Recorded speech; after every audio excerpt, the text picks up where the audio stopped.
Hi guys, welcome back. Or welcome in if you're new. I'm Tessa, and today we are taking a look at the Fatal Frame 2 Crimson Butterfly demo. I have played the original Fatal Frame before, but I only ever made it as far as the beginning of the third night. And I didn't stop because it was too hard or anything like that. I just got distracted and then never went back to it. Which is a shame because I was genuinely loving that game. So we will 100% be going back to the original Fatal Frame at some point, because I really do want to finish it properly. And honestly, this kind of game is right up my street, because I absolutely love anything to do with ghosts, hauntings, and all the creepy little things that go bump in the night. As I mentioned in a previous episode, I live in a haunted house, and I've experienced some genuinely strange, unsettling, and scary things over the years. So today, we're going to get into some of that while we play. So grab a drink, sit back, relax, and let's jump right in.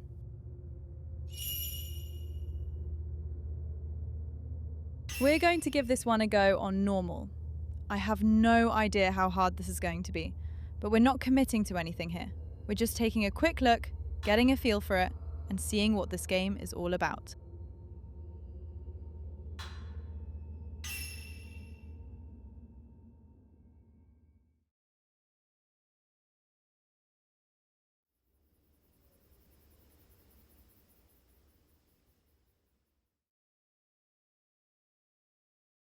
Mayu, didn't we always promise each other that we would be together forever? Mayu? Mayu?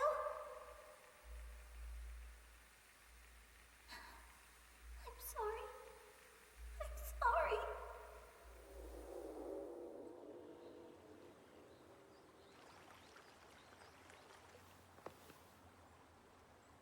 We used to play here all the time. Yeah. All of this will be gone soon.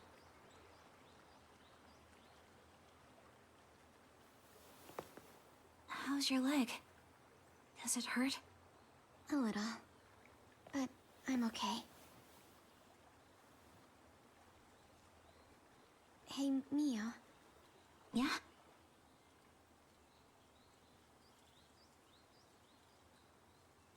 Never mind. Come on, Mayu! Hurry! Wait! Mio, please! Don't leave me!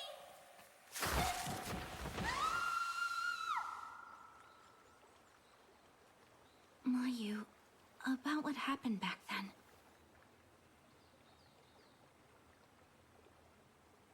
Mayu?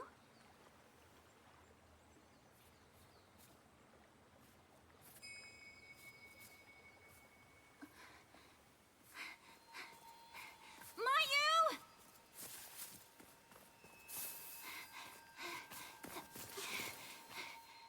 Where are you going?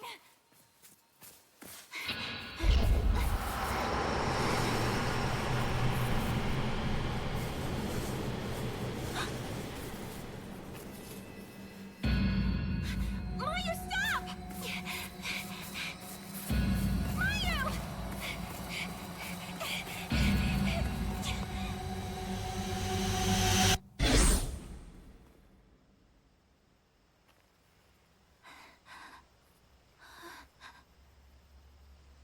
Mayu?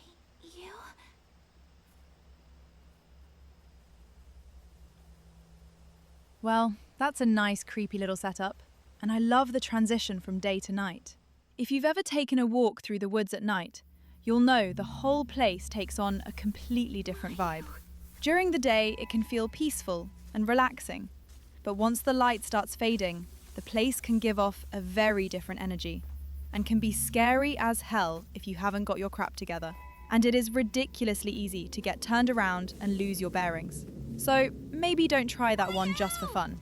Always make sure you're safe, and if you are heading out overnight, get yourself set up properly before you lose the daylight.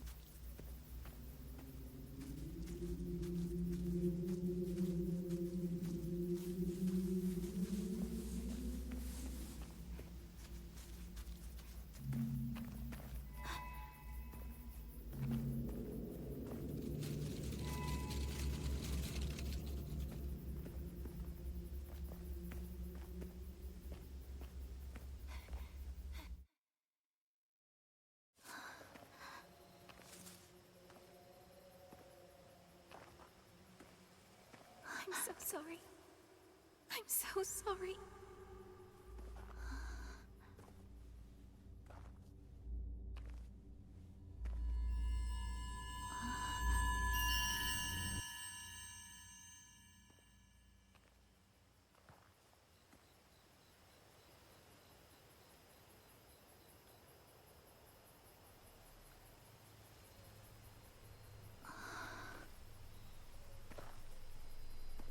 What is this?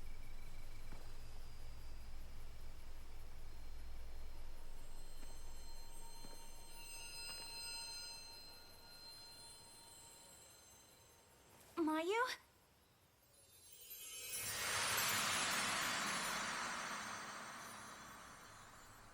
The Lost Village.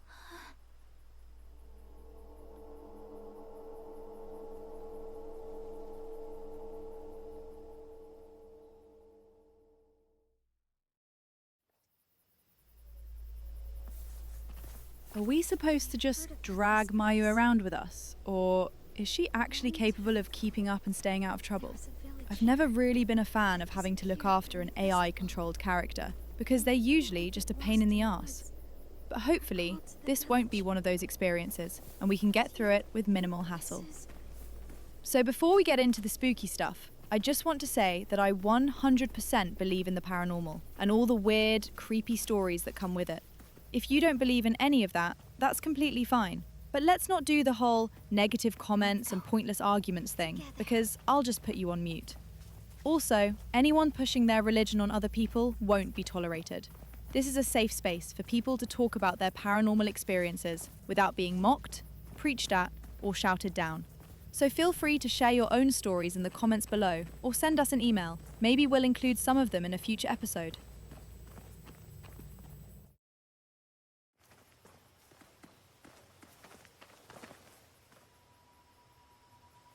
I wonder if anyone's in there. Dunno. Let's go together.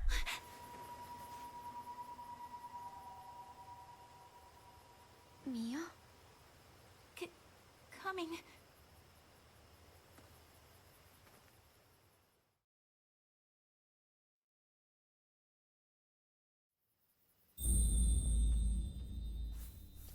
What if there's someone in here, though?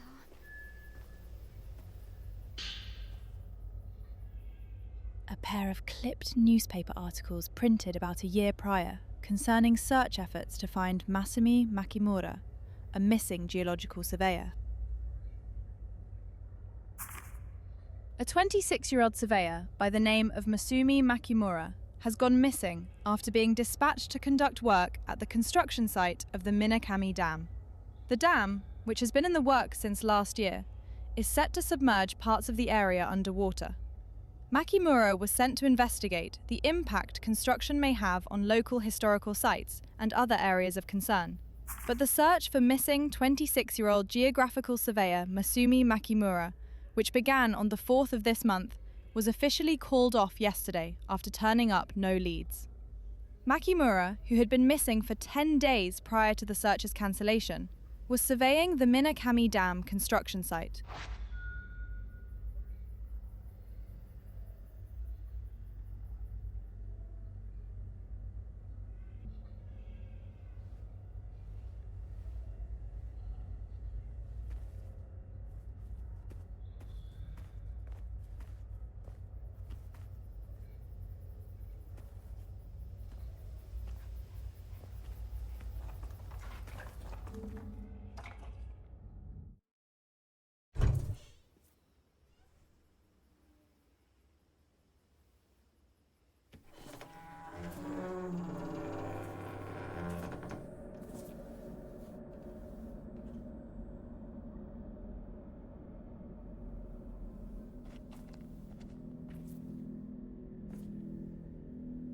I guess no one's here.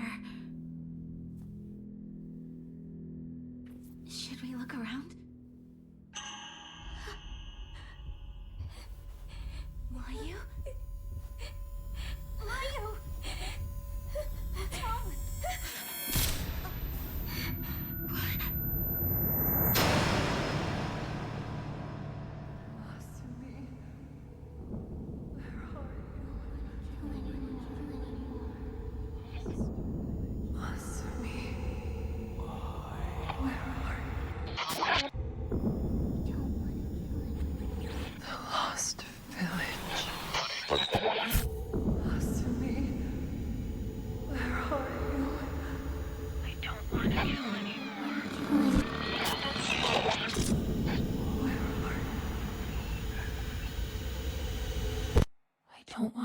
anymore.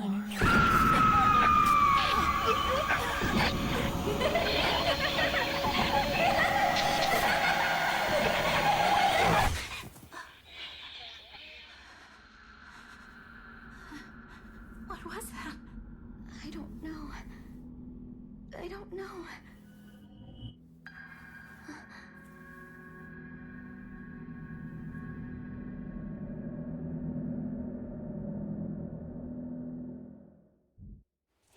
Well, it seems to be starting out fairly strong here.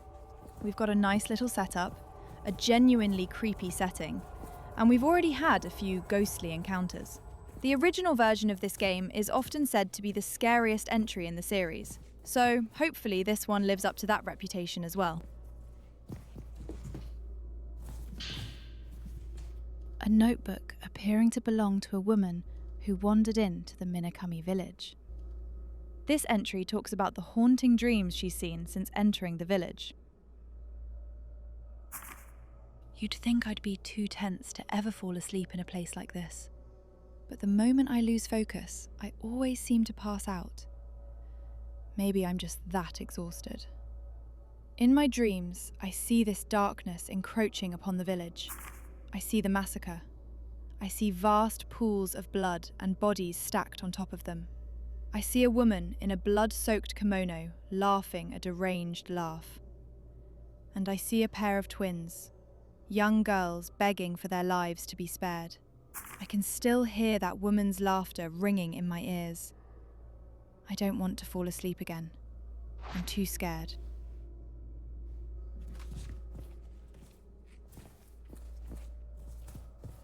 I love the idea of the Camera Obscura and how it leans into real-world beliefs around spirit photography. The idea that a camera might capture something our eyes completely miss. The idea that a camera might capture ghosts has been around almost as long as photography itself. When photography first appeared, it must have felt almost unnatural. For the first time, you could freeze a person in a single moment and keep that image long after the moment was gone. So it didn't take long before people started wondering, if a camera could capture the living, could it also capture the dead? And there are some very famous examples of this. In 1976, during the Warrens' investigation at 112 Ocean Avenue, Amityville, photographer Gene Campbell set up an automatic infrared camera aimed at the second-floor landing. The camera was taking black and white infrared photos during the night, and in one frame, there appears to be a small boy peering from a doorway. Some people later claimed the image showed the ghost of John Matthew DeFeo, who was only 9 years old when he was murdered in the house in 1974. There are other famous photographs too, like the Brown Lady of Raynham Hall, probably one of the most famous, with a ghostly figure apparently captured coming down a staircase in 1936. Then you've got William Mumler in the 1800s, who became famous for photographs that seemed to show the dead standing with the living, including one of Mary Todd Lincoln, with what was claimed to be Abraham Lincoln's spirit behind her. And then there's the Wem Town Hall ghost, where a photo taken during a fire appeared to show a young girl standing in the doorway, even though nobody claimed to see her at the time. And there are many more examples of spirit photography. Whose is this? What if someone else is...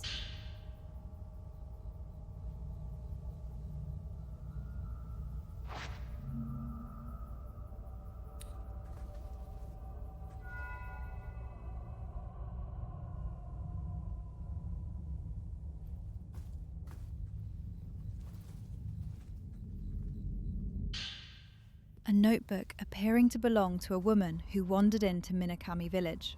This desperate-looking entry was written rather hastily. If anybody is reading this note, please come find me. I don't care who it is, just help me. I can't get out of the village. Save me.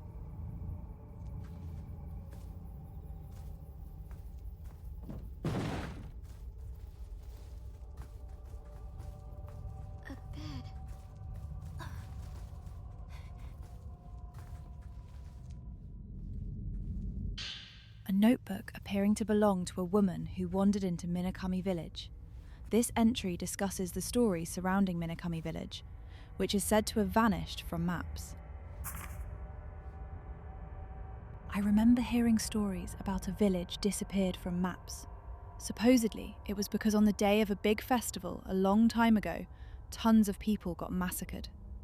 But it still exists, and the twin Jizo statues that can be found in the surrounding forest will lure lost people towards it. Once you pass through the gate at the entrance, there's no leaving it. From there, the night of the massacre continues, and the sun never rises. In the midst of all of that, I can hear the terrifying laugh of a woman echoing throughout the place. As the stories go, the only survivor in the village that night was, you guessed it, a lone woman.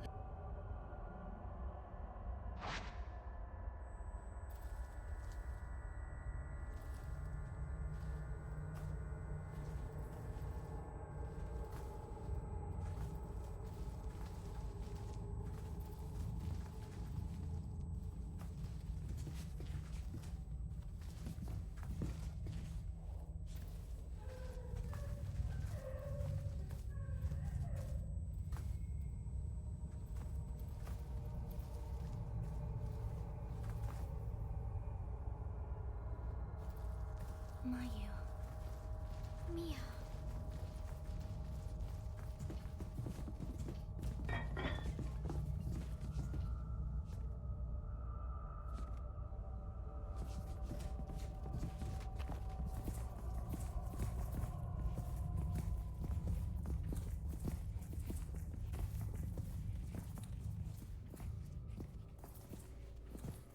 Together.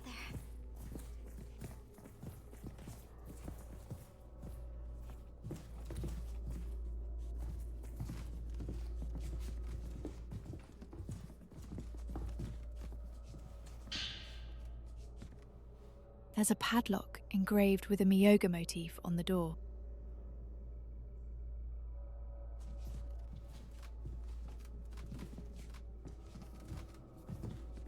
Mia.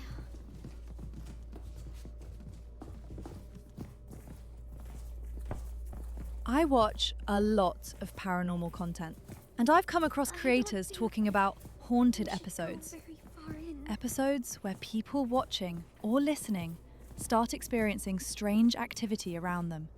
I know Two Girls One Ghost have mentioned it, and I'm pretty sure I've heard something similar on Amy's Crypt as well. I do watch a lot of this stuff, and I've probably come across it with other creators too, but haunted episodes definitely seem to be a thing. So maybe, you have already started watching, so you might as well stay. We are a little way into the episode, and I absolutely should have led with this, but here we are. Anyway, what's the worst that can happen? It's only a video, right? I'm sure it'll be fine. Probably.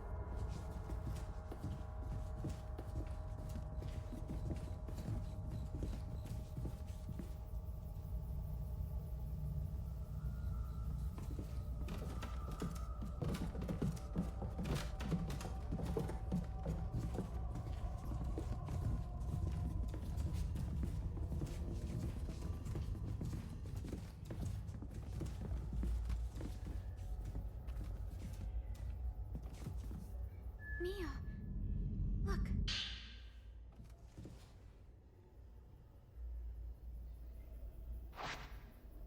I wonder what this key is for.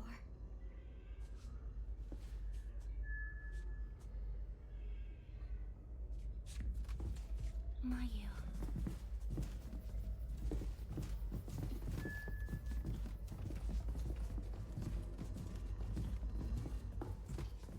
I feel like we're being watched by someone.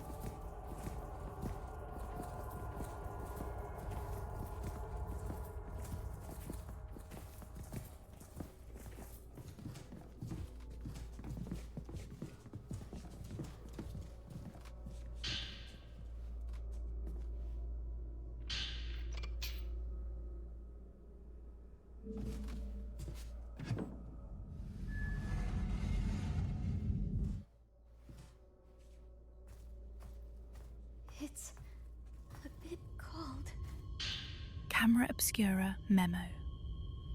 A memo found in the Osaka house's altar room outlining the functionality of the Camera Obscura. The Camera Obscura is a photographic device designed by Dr. Kunihiko Aso to capture spiritual beings that are typically imperceptible to the human eye. Specifically, it is capable of revealing the following: past events as contained in residual emotional energy, invisible apparitions. Though I'm certain it can capture even more than that. Photographing these supernatural phenomena that defy conventional thought enables the wielder to achieve an effect akin to a traditional exorcism. However, this process also establishes a bond with the subject. As a result, judicious use of the Camera Obscura is required. Otherwise, these apparitions may take over the user. One can only imagine what this gadget can unearth if one were to photograph the hidden ceremony that takes place in Minakami Village, as well as the locations that are central to the residents' faith. I believe I can speak for myself and the good doctor when I say that the possibilities intrigue me. Seijiro Makabe.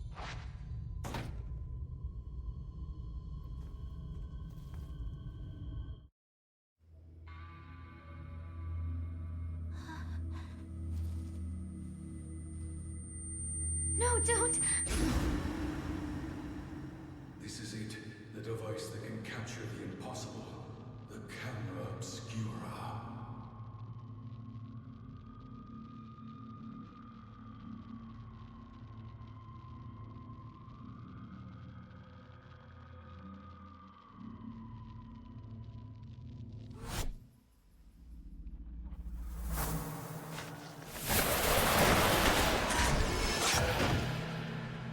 What was that? I can't believe it. So it's true then. This is an extremely dangerous device.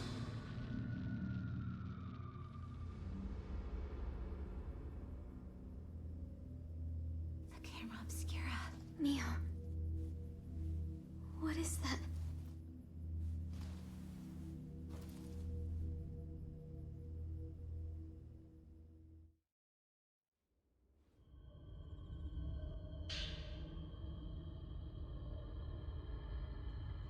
Ghost stories are one of those things that seem to exist almost everywhere. Different countries, different cultures, different time periods. People have always told stories about the dead coming back, spirits lingering, houses being haunted, or something hiding in the dark. And people still report encounters with otherworldly things today. In one culture, something might be seen as a ghost. In another, it might be an omen.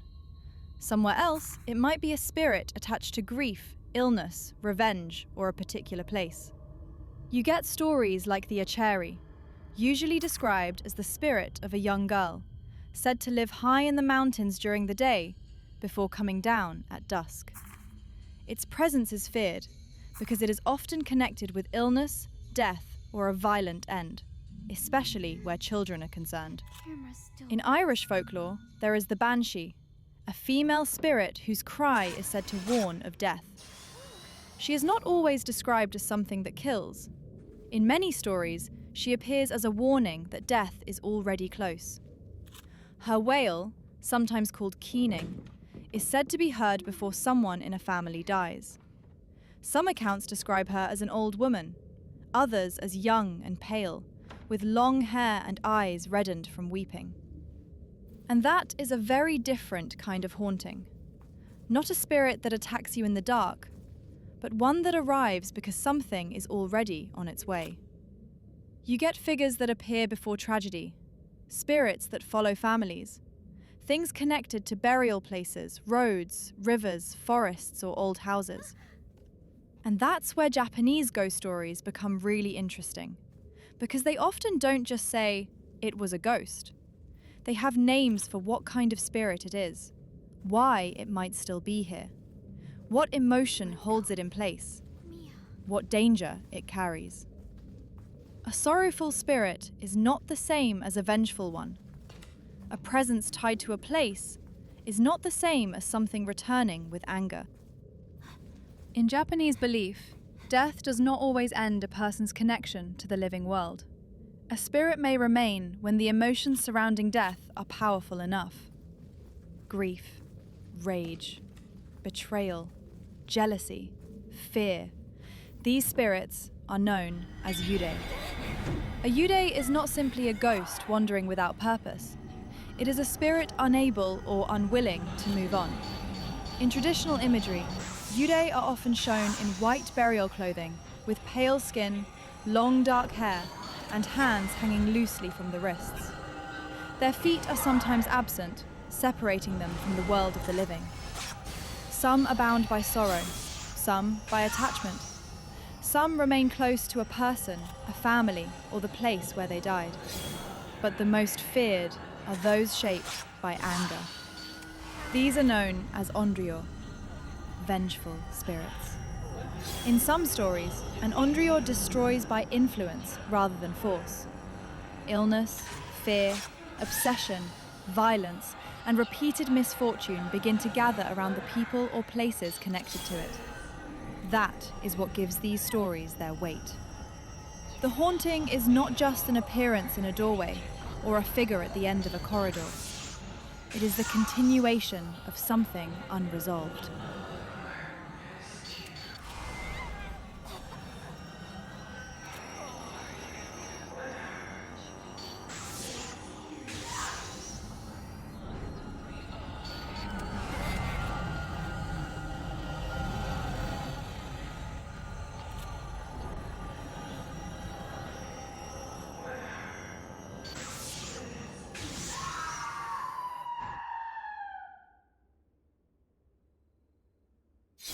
It's gone.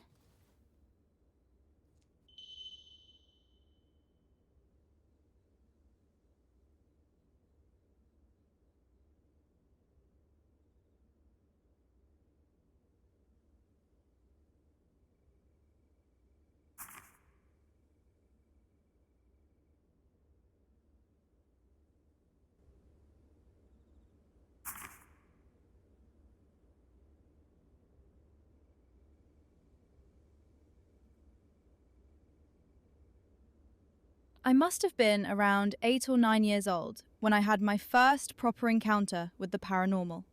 It was the early 90s, close to Halloween, so all the horror movies were on TV. I'd only just discovered horror movies a few weeks before, after one of those nights where I couldn't sleep and ended up turning the TV on, just looking for something to watch until I drifted off. And as soon as I turned it on, I was greeted by that scene in A Nightmare on Elm Street 3, where Freddy grabs Jennifer, lifts her up, and smashes her head through the TV. Which, looking back, was probably not the best thing for an 8 or 9-year-old to stumble across in the middle of the night. But from that moment on, I was hooked. I was a horror fan. So a few weeks went by, and once again, I couldn't sleep. I decided to watch TV, but back then we only had 4 or 5 channels to choose from. I had this old CRT TV in my room with no remote, just buttons on the front. So if you wanted to change the channel or turn the volume up and down, you had to physically get up, walk over to the TV, and press the buttons yourself. On this particular night, I found one of the Friday the 13th movies playing. After about 15 minutes, a little green bar popped up on the screen, showing that the volume had gone up. I ignored it at first and carried on watching. A few minutes later, it happened again. Another bar appeared, then another. So I got out of bed, walked across the room, and pressed the volume down button a few times. Then I pressed volume up once, then down again, just in case the button was sticking. I didn't want to wake anyone up, and I definitely didn't want anyone knowing what I was watching, so I had to keep the volume low. I got back into bed and carried on watching. About 5 minutes later, it happened again. But this time, it went up by about 4 bars. So I jumped out of bed, ran across the room, and started rapidly pressing the volume down button, then volume up, then volume down again. I thought maybe the button was stuck or something. After that, nothing happened for about 20 minutes. And then it happened again. Only this time, it didn't stop. The volume just kept going up, 1 bar at a time, every second. I ran over to the TV and started smashing the volume down button like my life depended on it, but it just kept climbing. I tried pressing volume up, thinking maybe that button was somehow stuck. I tried volume down again. Nothing worked.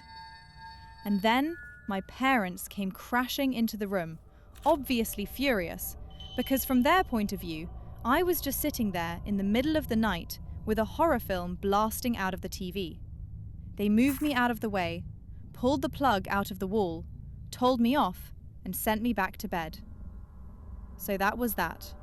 No more TV. A few hours went by, and I was still awake, just lying there staring at the ceiling.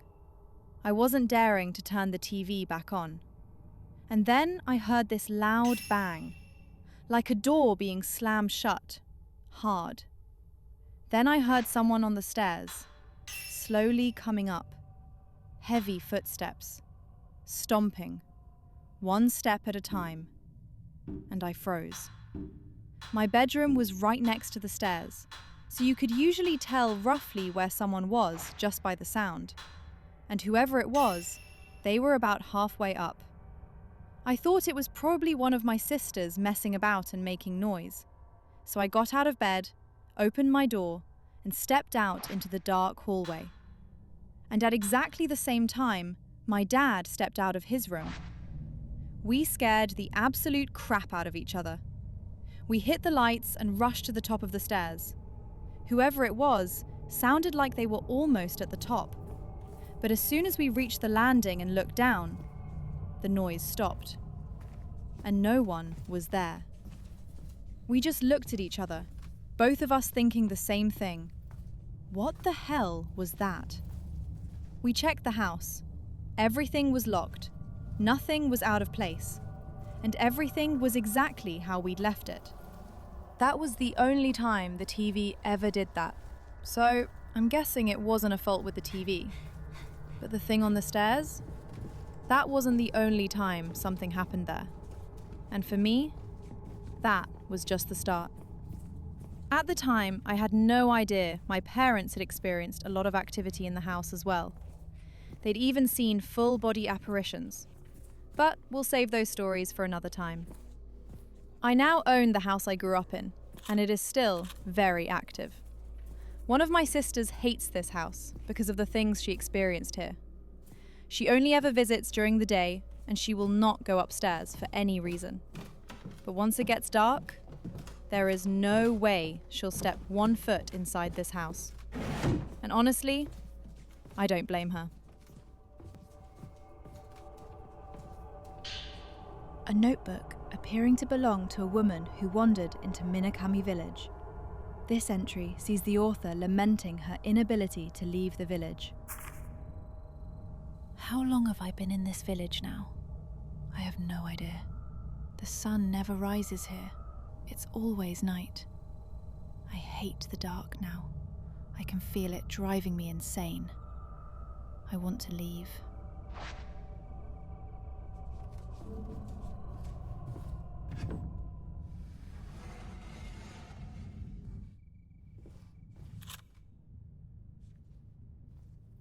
Something's not right about this place.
notebook appearing to belong to a woman who wandered into Minakami Village. The text of this final entry is abruptly written in parts. I can't move anymore. I'll just stay here. I know Masumi will come back for me. He just needs to find a way out of the village first. If Masumi comes back for me, I'm going.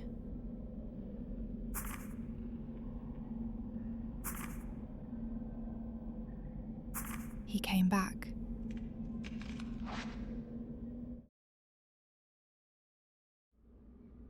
So, she got lost in this place too. She came in here looking for her boyfriend. And then, where did she go? This place must be...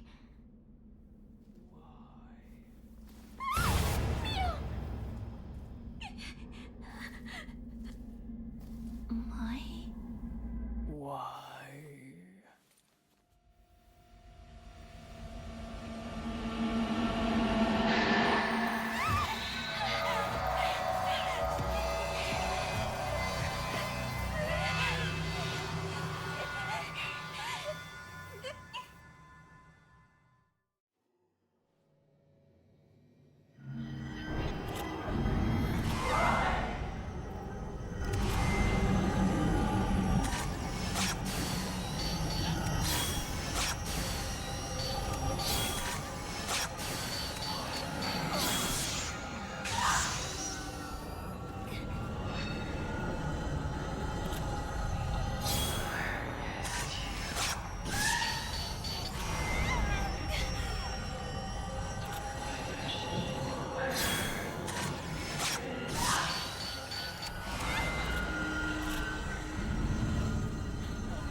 I did a little digging around online before recording this, just to see what kind of stories Fatal Frame 2 might be connected to. And one name that kept coming up was Sugisawa Village. As far as I can tell, this is more of a loose connection than a direct adaptation. But honestly, once you hear the legend, you can see why people make the comparison. So, as the legend goes, somewhere in Aomori Prefecture, hidden away in the mountains, there was once a small village called Sugisawa. Quiet, isolated. Then one night, one of the villagers lost his mind. He took up an axe and moved from house to house. And when the whole village had been wiped out, he turned the weapon on himself. After that, Sugisawa was supposedly abandoned, covered up, removed from official maps. People say the village is still out there, and that if you get close enough, you may see the signs. A broken torii gate, a strange skull-shaped stone, warnings telling you not to go any further. And if you ignore them, if you cross that line and step into Sugisawa Village, some versions of the story say, you may not be able to leave. Fatal Frame 2 seems to draw inspiration from a lot of different places. Not just one legend, not just one ghost story, but a whole mix of folklore, urban legends, old rituals, and haunted places. Stories about forgotten villages, vengeful spirits, and death omens. And we will get into those stories, and a lot more, when we come back for the full playthrough.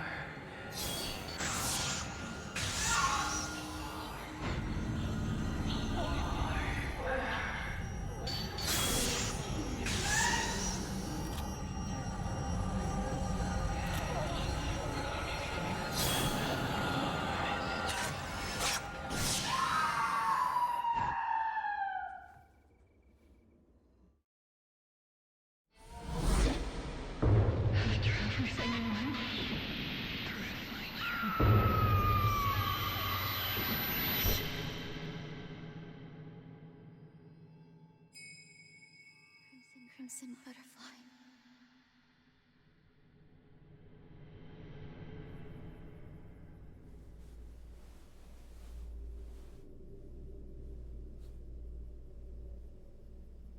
Mayu?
An old radio for spirit stones. Sometimes you can hear a mysterious voice emanating from it. A memo outlining the functionality of the spirit stone radio, evidently created by the same person who invented the Camera Obscura. Spirit stone radio memo. The spirit stone radio takes the basic concept of a crystal radio, which uses crystals in parts of its circuitry to pick up signals, and upgrades it to enable voices to be heard from the spirit realm. These voices come from crystals and other such minerals that were previously worn by people for extended periods of time. After prolonged contact, the owner's emotions become embedded in these rocks, releasing a special kind of light invisible to humans. According to Dr. Kunihiko Aso, sounds emitted from the spiritual realm can sometimes be heard without the aid of a radio. Premonitions, the ability to sense others, and synchronicity similar to those found in twins are all things attributable to these sounds. It's the charm that Mayu was wearing. Perhaps it holds her thoughts.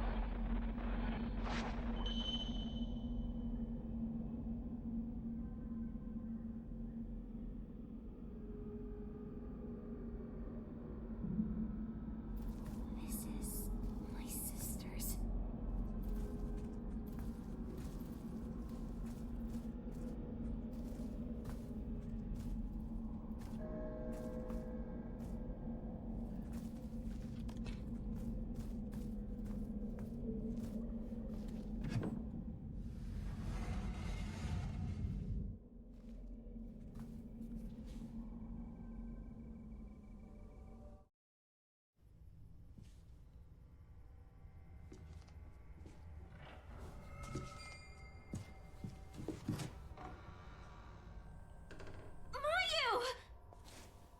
I'm sorry. I have to go.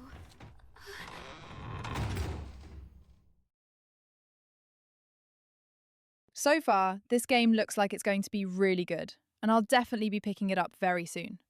I haven't played the original PlayStation 2 version either. I've only played the first entry in the series, and even then, not all the way through. So at some point, we are absolutely going to have to go back and play through all of them. And if you want to hear more about the house I grew up in and some of the spooky things that have happened here, then don't worry. We are only just getting started. And of course, if you have any stories of your own, feel free to share them in the comments below. I would genuinely love to hear them. Thank you for being here, guys. It really does mean a lot. If you enjoyed hanging out with me and want to stay up to date, Don't forget to like, comment, and subscribe. And I'll see you in the next one.